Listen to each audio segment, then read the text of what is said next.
माहवार 5 आईपीपीज़ के साथ मुआहदे ख़त्म किए जा रहे हैं। 5 आईपीपीज़ में जो आपके इंडिपेंडेंट पावर प्रोड्यूसर हैं, ये हमारी जो आवाम का जो खून चूसा हुआ है जिन्होंने, और ये आईपीपीज़ के मुआहदे जो यूनिट प्रोडक्शन हमें पड़ती है वो इतनी ख़तरनाक है कि उसके जब कुछ दिन पहले इंकशाफात हुए, वो शवाहिद सामने आए तो हज़ार रुपए के यूनिट्स भी पड़ रहे थे हमें। तो बिजली की महंगाई कैसे ना हो। अब आईपीपीज़ करते क्या हैं, हम जो है वो अपनी आसानी के लिए आईपीपीज़ को कॉन्ट्रैक्ट देते हैं और बिजली की जो प्रोडक्शन है वो इनसे करवाते हैं। अब वहाँ प्रोडक्शन हो, वो प्लांट चलें ना चलें, आपको कैपेसिटी चार्जेस, मेंटेनेंस चार्जेस आपको पे करने होते हैं। अब ये जो 5 आईपीपीज़ को बंद करने का फैसला किया गया, मुआहदे ख़त्म करने का फैसला किया गया, इसके बड़े दूरस जो नताइज होंगे। इसका सबसे पहला फ़ायदा कि जो है सालाना 60 अरब रुपए जो है वो हमें इससे कौमी ख़जाने को बचत होगी, और 411 अरब रुपए का जो फ़ायदा इनको मुकम्मल बंद करने से हासिल होगा। और इन 5 में से एक तो वो है जिसकी मलकियत हुकूमत को ट्रांसफ़र हो जाएगी, और ये फर्दर हमें मज़ीद कोई भी किसी किस्म का भी मुआहदे के बाद पैसा हमने इनको नहीं अदा करना। अब यहाँ पे सवाल ये पैदा होता है कि ये जो बिजली के नर्ख बढ़ते हैं इसमें इनका कितना रोल है। अब आप अंदाज़ा लगाएं कि जो हमारी प्रोडक्शन है, फॉर एग्जाम्पल 20,000 मेगावाट है। अब प्रोडक्शन जो है वो एक्चुअलाइज जो है वो 12,000 मेगावाट है। असल में मसला यहाँ आता है कि पूरा साल जो हमें प्रोडक्शन जो हमें रिक्वायरमेंट होती है वो सारी की सारी, आप वर्ल्ड बैंक की रिपोर्ट निकालें, जो हमें सबसे बड़ा धचका लगता है, जो सबसे बड़ा जो हमें जीडीपी पे असर है और सबसे बड़ा जो नुकसान है यहाँ हमारी जीडीपी की ग्रोथ में, जो सबसे बड़ा रुकावट है और जो सबसे बड़ा बोझ हमारे ऊपर डाला जाता है वो है पावर सेक्टर का। अब पावर सेक्टर किस तरह काम करता है जी, हमें प्रोडक्शन की जो रिक्वायरमेंट है वो है 12,000 और 20,000, और जो है वो हमें एक्चुअली जो चाहिए होता है, फिर हमें लोड शेडिंग करनी पड़ती है। वो असल बात यह है कि पूरा साल हम दीवारें ठंडी करने पे, आप अंदाजा लगाएं कि सिर्फ पूरा साल कूलिंग का जो सिस्टम है उसके लिए, आपको ठंडा करने के लिए, दीवारें जैसे फूंकने के लिए आप एसीज और आप जो है स्प्लिट वगैरह ये जो यूनिट यूज करते हैं, इसका सबसे बड़ा जो है वो प्रोडक्शन की रिक्वायरमेंट ये होती है गर्मियों में। अब दूसरी तरफ आ जाए, सारा साल पहले आप गर्मियों से वो ठंडा करने के लिए लगाते हैं, और फिर बाद जब वो सर्दियां आती हैं उनको गर्म करने के लिए आप जो है हीटर वगैरह यूज करते हैं और इलेक्ट्रिक यूज करते हैं। इस सारे में प्रोडक्शन का अमल सबसे बड़ा बोझ जो है वो हमें पड़ता है, और आपने अभी तक जो कोड्स हैं, जो बिल्डिंग कोड्स हैं, उनको आपने नहीं अपनाया, जिसकी वजह से जो बिल्डिंग कोड है जिसे आपको एडवांसमेंट की तरफ ले जाया गया है, ये जो लाल ईंट से जान छुड़वाने के लिए कहा गया है कि इस लाल ईंट से जान छुड़वाई जाए, तो कुछ इस तरह की कंस्ट्रक्शन होगी कि आपके वेंटिलेशन और आपकी कंस्ट्रक्शन का कुछ इस तरह से मामला होगा कि वो जो दीवारें हैं, वो जो छत है, वो जो डिफरेंट इसके अल्टरनेट आ गए हैं जो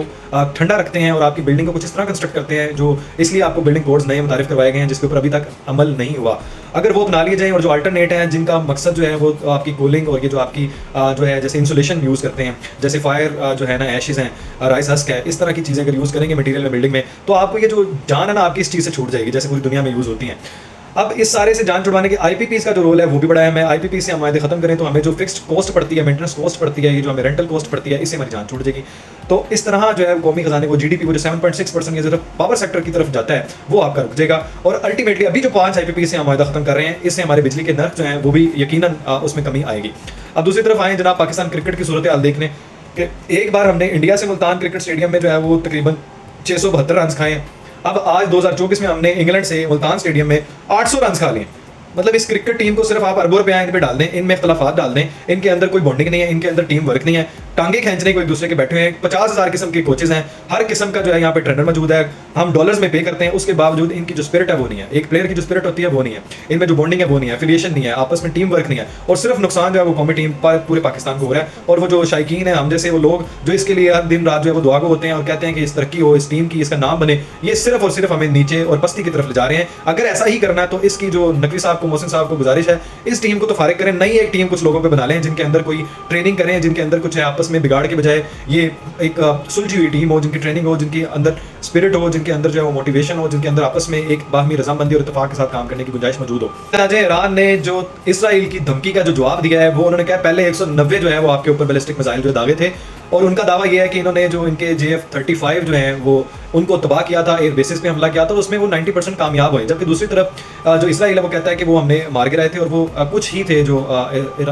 इसराइल को टारगेट कर सकते थे। और अगर भाई अगर वो कुछ थे तो आपको इतनी दर्द क्यों है? आपको अगर कोई नहीं पड़ा फर्क तो फिर आप जाने थे। और आपने जो धमकी लगाई है ईरान को, उसका जवाब आपको उन्होंने बेफिटिक रिप्लाई दिया, मुंह तोड़ जवाब दिया आपको। वो ये है, वो कहते हैं आप एक बार ये गलती जो आप करने की सोच रहे हैं कि आपको जो है वो बड़ा खौफनाक जो है वो रिप्लाई आएगा, रिस्पॉन्स आएगा, हम बड़े अंदोनाक जो है वो हमले करेंगे ईरान पे, तेहरान पे, तो हमारे जो ट्रिगर है वो, हमारी जो उंगलियां वो ट्रिगर पे हैं। तो आप ये अपना जो है ना खुशफहमी दूर कर लें, आप अपनी ये जो ख्वाब खाली है इसको दूर कर लें, आपको हम धूल चटा देंगे, आपको हम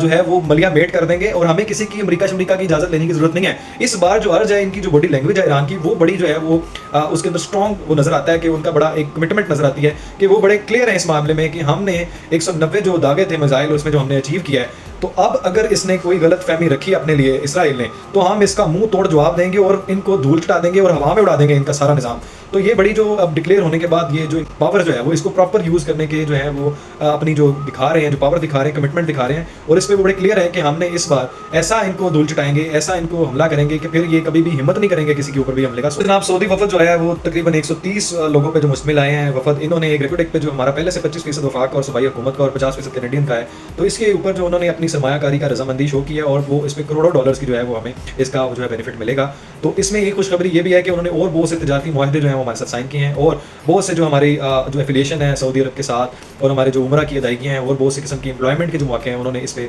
नए जो कॉन्ट्रैक्ट साइन किए हैं। ये एक खुशखबरी है। दूसरी खुशखबरी IMF की तरफ से है कि जो हमने शराइत जो पिछले सालों में जो खान साहब की गवर्नमेंट में जो उन्होंने धज्जियाँ बिखेरी हैं, जो IMF की जो मेंबर है उन्होंने वाजे भी किया इसके ऊपर, जो पिछली पॉलिसियाँ थी उनके ऊपर इन्होंने अमल नहीं किया था, जिसकी वजह से पाकिस्तानी मैशत को जो है बड़ा धचका लगा था। लेकिन अब चूंकि आपका दायरा कार जो टैक्स का बढ़ गया है, आपने बहुत सी चीज़ों को अडॉप्ट किया और पॉलिसीज़ को जो है वो रिवाइज किया है, रिफॉर्म किया है, तो हम इसको अप्रिशिएट करते हैं। अब लेकिन मुकम्मल तौर पर इसको जो दूसरे शोबे हैं उनको भी टैक्स के दायरा कार में लाना होगा और इसको दायरा कार को बढ़ाना होगा। तो इस सारी सूरत में जो मैशत का जो पहिया है और इसके जो इशारियाँ हैं वो मजबूत हैं, मुस्बत हैं, और पाकिस्तानी मैशत के लिए जो है वो खुशहालियाँ हैं और खुशखबरियाँ हैं। अब आने वाले दिनों में मजीद जो है वो खुशखबरियाँ होंगी और हमें जो महंगाई का जो तूफान था उससे और मजीद कमी आएगी, और हमारी जो मेन मकसद है वो हमारा पावर जो सेक्टर है उसको जो धचके लगे हुए हैं उससे हमारी इंशाल्लाह जान छूटेगी और बिजली के नरखों में और एनर्जी के जो प्राइसेस हैं उनमें कमी आएगी।